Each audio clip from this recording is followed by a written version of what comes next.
दोस्तों आज हम देखेंगे महाजनपदों का उदय एवं मगध साम्राज्य। महाजनपदों का उदय एवं मगध साम्राज्य। तो अपना पहला क्वेश्चन आता है, 6ठी से 5वीं शताब्दी ईस्वी पूर्व लोगों ने सिंधु के पूर्व में लोगों द्वारा इस्तेमाल की जाने वाली भाषा कौन सी थी? वो थी हिंदवी। कौन सी भाषा थी? हिंदवी। राजा बिंबिसार के दरबार में वह प्रसिद्ध चिकित्सक जो भगवान बुद्ध के निजी चिकित्सक थे, ये इम्पोर्टेंट है, जीवक।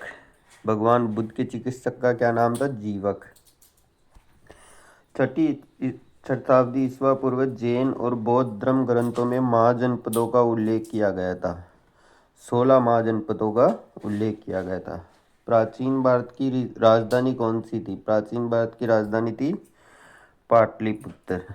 मगध साम्राज्य का अंतिम शासक कौन था? मगध साम्राज्य का अंतिम शासक था कालाशोक।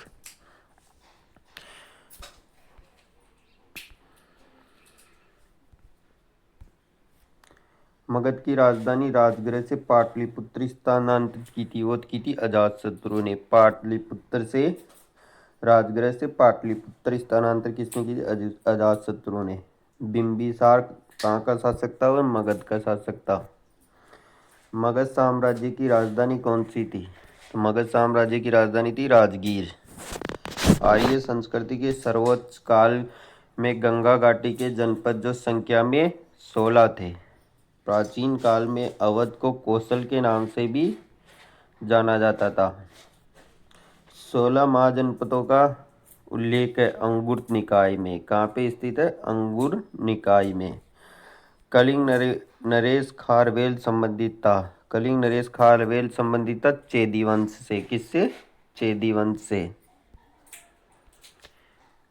6ठी शताब्दी ईसा पूर्व मत्स्य महाजनपद स्थित था।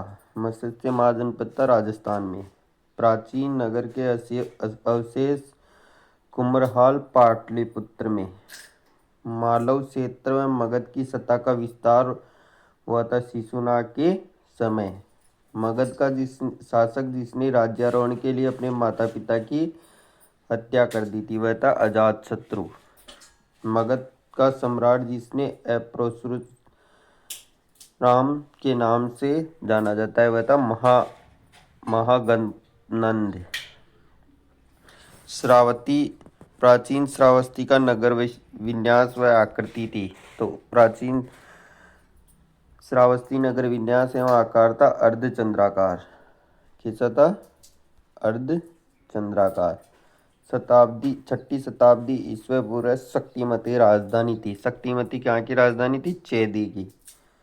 अभिलिखित साक्ष्य में प्रकट होता है कि नंद राजा के आदेश में एक नहर खोदी गई थी, वह थी कलिंग। उदय वासदान की दंतकथा संबंधित है तो वह कौशाम्बी से। प्राचीन भारत में मगध साम्राज्य की प्रारंभिक राजधानी थी पाटलिपुत्र।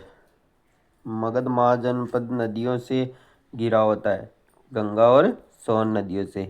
अब इसके बाद में हम देखेंगे जैन और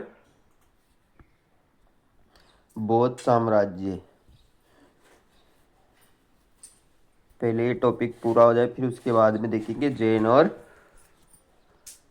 बौद्ध। वज्जी महाजनपद की राजधानी थी वैशाली। राजगृह महाजनपद की राजधानी थी मगध। प्राचीन भारत का पहला साम्राज्य जिसमें युद्ध के लिए बड़े पैमाने पर हाथियों का उपयोग किया गया था वह था मगध। भगवान गौतम बुद्ध के जीवन काल के दौरान 7वीं और 6ठी शताब्दी ईस्वी पूर्व 16 महाशक्तियों का उदय हुआ था। प्राचीन चंपा शहर की राजधानी थी अंग। अब देखेंगे मगध का उत्कर्ष। मौर्य वंश ने राजवंश के बाद मगध पर शासन किया था। मौर्यों के बाद नंद वंश ने शासन किया था। बिंबिसार वंश के राजा कौन थे? बिंबिसार वंश के राजा थे हर्यक।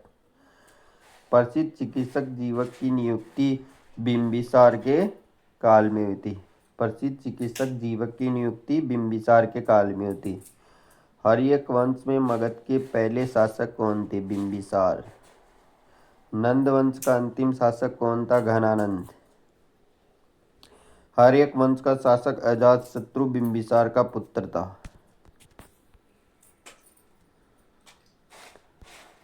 राजा अजातशत्रु वंश के शासक थे हर्यक। 4वीं शताब्दी ईस्वा पूर्व मगध की राजधानी को पाटलिपुत्र स्थानांतरित कर दिया गया था। बिंबिसार ने राजवंश के राजा के उपचार के लिए राजवेद जीवक को भेजा था अवंती में। मगध साम्राज्य ने अंग को अपनी राजधानी का हिस्सा बनाया था बिंबिसार ने। अब हम देखेंगे इसके बाद में धार्मिक आंदोलन जैन धर्म और बौद्ध धर्म।